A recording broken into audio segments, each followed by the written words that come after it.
श्री शिवाय नमस्तुभ्यम हर हर महादेव। स्वागत है आपका हमारे चैनल वास्तविक जानकारी पर। दोस्तों, आप सभी लोग जानते हैं कि 13 मई 2024 को है वैशाख महीने का बड़ा सोमवार। और दोस्तों, इसी वैशाख महीने के बड़े सोमवार को पंडित जी ने ध्वजेश्वर महादेव का एक बहुत ही बड़ा उपाय बताया है, जो कि पुराना नहीं बल्कि नया उपाय है, जो कि पंडित जी ने अपनी अभी की कथा में ही यहाँ पर बताया हुआ है। अब दोस्तों, इस ध्वजेश्वर महादेव वाले उपाय को आपको कैसे करना है, किसको करना है, किस समय करना है और कहां पर करना है, ये सारी जानकारी इस वीडियो में देंगे। बहुत सारे लोग चाह रहे हैं कि वो लोग इस वाले उपाय को करें और इस वाले उपाय को करने का फल भी ले, क्योंकि यही एकमात्र ऐसा उपाय है जो कि पंडित जी ने काफी समय बाद बताया है, बहुत दिनों बाद बताया, क्योंकि पंडित जी की बीच में कथा बंद हो गई थी, जिसकी वजह से पंडित जी ने बीच में कुछ भी उपाय नहीं बताया, क्योंकि कथा ही नहीं हुई थी। पर दोस्तों, अब जब कथा शुरू हुई तो ये एक बहुत ही बड़ा उपाय बताया है। बहुत बड़ा इसीलिए है क्योंकि दोस्तों, इस उपाय को सभी लोग कर सकते हैं जिनके जीवन में जिनकी कोई मनोकामना हो, जिनकी कोई दुख और परेशानी हो, या जिनकी कोई भी समस्या हो, किसी भी तरह की समस्या हो, सारी प्रकार की दुख और परेशानियों के लिए आप इस ध्वजेश्वर महादेव वाले उपाय को कर सकते हैं। बस दोस्तों, इस उपाय को आपको अच्छे से करना पड़ेगा, सही से करना पड़ेगा और समझना पड़ेगा। तो चलिए दोस्तों, जानते हैं कि इस ध्वजेश्वर महादेव वाले उपाय को आपको कैसे करना है। सबसे पहली चीज दोस्तों, यह उपाय बहुत आसान है। पर दोस्तों, जो उपाय जो व्यक्ति इस उपाय को अच्छे से सुनेगा वही इस उपाय को अच्छे से कर भी पाएगा। तो देखो, सबसे पहली चीज ये वाला जो उपाय है कि दिन नहीं होगा, ये लगातार 5-6 दिन तक आप लोगों को करना पड़ेगा। ऐसा नहीं कि सिर्फ आपने सोमवार के दिन कर लिया, विशेष रूप से ये महीने का सोमवार है, इसलिए हम आपको बता रहे हैं। बाकी आप ये उपाय जिस दिन भी सुन रहे हो भाई, उस दिन से लेकर आप 5-6 दिन तक आप लोग ये वाला उपाय लगातार करना। आपको इस उपाय को करने का फल जरूर मिलेगा। अब इस उपाय में आपको करना क्या है, वो आप लोग सबसे पहले यहां पर सुन लीजिए। देखिए, इस उपाय को करने के लिए सबसे पहले आपको 1 लोटा जल यहां पर लेना पड़ेगा। देखो का महीना है, पंडित जी ने वैसे ही बोल कर रखा हुआ है कि इसके महीने में आप साधारण जल ना लेकर आप लोग मिट्टी का जल लिया करो है ना। मिट्टी का जल लेने का तरीका यह होता है कि हम प्रतिदिन रात्रि में एक मिट्टी के पात्र में शुद्ध जल भरकर रख दें और उसे पूरी रात भर अपने ही घर के रसोई घर में भरे हुए रखे रहने दें। उसके बाद जब सुबह होती है तो सुबह उस जल को अपने तांबे के लोटे में भरकर इसे फिर हम शिव जी के मंदिर में जाकर चढ़ाकर आए। ठीक है, तो इस उपाय में आप लोग इसी जल का प्रयोग करना। बाकी आप इस जल में साधारण जल का भी प्रयोग कर सकते हो। रोज सुबह जहां आप अपने घर के परिंदे से जो लेते हो वो भी ले सकते हो, कोई दिक्कत वाली बात नहीं है। बस अपना 1 लोटा जल भरकर जो है तैयार कर लेना। और दोस्तों, इस उपाय को विशेष रूप से घर की जो बड़ी माताएं बहनें होंगी, उन बड़ी माताओं बहनों में से किसी भी एक माता बहन को करना है। अगर किसी कारणवश घर में माताएं बहनें उपस्थित ना हो तो उस जगह पर फिर घर का कोई बड़ा सदस्य भी इस उपाय को कर सकता है, कोई दिक्कत वाली बात नहीं है। इस उपाय को घर की सभी सदस्यों को करने की जरूरत नहीं है, इस बात का ध्यान रखना है ना। उसके बाद में दोस्तों, ये वाला उपाय 5 से 6 दिन तक होगा। 5 दिन भी कर हो और 6 दिन भी कर सकते हो, इससे ज्यादा नहीं करने की जरूरत है, क्योंकि आपकी जो भी मनोकामना होगी, जो भी दुख और परेशानी होगी, वो इतने ही दिनों के अंदर पूर्ण होना शुरू हो जाएगी।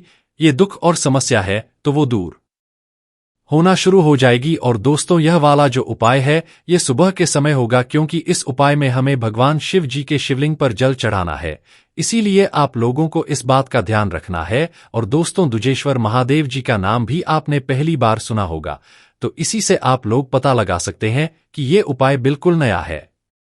तो दोस्तों, इसमें जो सबसे जरूरी चीज है वो ध्वजेश्वर महादेव जी का नाम ही है, इसीलिए आप लोगों को इस नाम को विशेष रूप से ध्यान रखना है और याद रखना, या लिखकर आप लोग रख सकते हो। ठीक है, तो इसके बाद में आपको क्या करना है, सबसे पहले अपना वह 1 लोटा जल तैयार करना। विशेष रूप से हम आपसे कहेंगे कि वह मिट्टी का जल होना चाहिए तो ज्यादा अच्छा है, बाकी सादा जल भी ले सकते हो, कोई दिक्कत वाली बात नहीं है। तो अपना वह जो जल है वह अपने ही घर से तैयार करके आप लोगों को सुबह सुबह निकलना है। किस दिन निकलना है, जिस भी दिन से आप लोग यह वाला उपाय कर रहे हो पर विशेष सोमवार आ रहा है, वो भी वैशाख महीने का, जो कि 13 मई 2024 के दिन पड़ रहा है। तो इस दिन से आप अपने इस उपाय को शुरू कर सकते हो, ठीक है। तो सबसे पहले दिन आप लोगों को सुबह सुबह उठना है, अपना जो जल है उस जल के पास में जाना है। जो जल आप लोग रात्रि में रखोगे वो अपने घर के परिंदे के पास में रखोगे। इस बात का ध्यान रखना, तो जैसे ही आप लोग अपने घर के परिंदे के पास में आते हो तो भाई इसके बाद में आपको अपने जल को लोटे के अंदर डाल लेना है। और डालने के बाद में क्या करना है कि इस जल को तैयार करके शुद्धता का विशेष रूप से ध्यान करके स्नान करके आप लोगों को इस एक लोटे जल को लेकर शिवजी के मंदिर पहुंच जाना है। इसके अलावा जो भी आप पूजन सामग्री लेकर जाना चाहे वो लेकर जा सकते हैं, उसमें कोई भी अलग दिक्कत वाली बात नहीं है। अब दोस्तों, जैसे ही आप शिवजी के मंदिर पहुंचते हैं तो सबसे पहले आपको भगवान शिव जी के दर्शन करना है, उनसे प्रार्थना करना है, उनसे विनती करना है। उसके बाद में आप लोगों को अपना यह वाला उपाय शुरू करना है। दोस्तों, आप लोग यह मत समझना कि यह जो जल हम लेकर आए हैं यह मात्र शिवलिंग के ऊपर दुजेश्वर महादेव जी के नाम से चढ़ा देंगे, ऐसा बिल्कुल भी नहीं होने वाला है। इस जल को कुछ अलग तरीके से यहां पर चढ़ाना है, जो कि पंडित जी ने अपनी कथा में समझाया हुआ है। अब देखो, सबसे पहली चीज आप शिवलिंग के किसी एक तरफ खड़े हो जाओ, जहां से आप शिवलिंग के ऊपर जल चढ़ाते हो। जल नहीं चढ़ाना है, मात्र खड़े होना है अभी। उसके बाद में दोस्तों, आप सबसे पहले चीज ये देखना कि शिवलिंग पर जब हम जल चढ़ाते हैं तो जल बहता हुआ जलाधारी से नीचे गिर जाता है।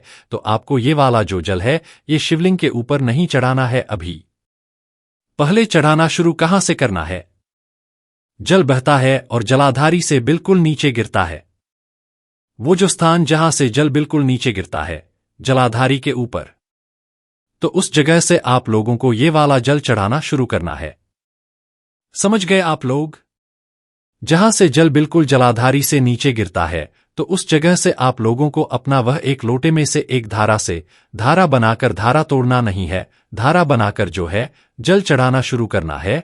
जल जब आप चढ़ाना शुरू करोगे तो भाई आप लोगों को शिवलिंग के पूरे गोलम गोल से होते हुए एक धारा से बनाते हुए बस शिवलिंग के ऊपर आप लोगों नहीं चढ़ाना है, और शिवलिंग के पूरे गोलम गोल की जलाधारी को जो है आप लोगों को एक धारा से जो है जल चढ़ाकर वापस से उसी स्थान पर आ जाना है जहां से आपने जल को चढ़ाना शुरू किया था। अब दोस्तों, यहां पर जैसे ही आप लोग जलाधारी के पूरे गोलम गोल में एक बार एक धारा से जल चढ़ा देते हो, देखो यहां पर आपको धारा नहीं तोड़नी है। धारा जब आप शुरू कर दो तो भाई उस धारा को वापस यहीं पर आकर रोकना है, और वहां पर भी नहीं रोकना है। आपको क्या करना है वो हम आपको बताते हैं। तो देखो, जलाधारी से आपने जल चढ़ाना शुरू किया भाई, पूरे गणेश जी वाले स्थान से होते हुए, शिवलिंग के पीछे से होते हुए और साइड से होते हुए वापस से आप लोगों को यहीं पर आ जाना है जहां से आपने जल को चढ़ाना शुरू किया था, ठीक है। यहां पर आकर अपनी धारा को रोकना नहीं है, धारा को चढ़ाते रहना है, ठीक है। जल को मतलब चढ़ाते रहना है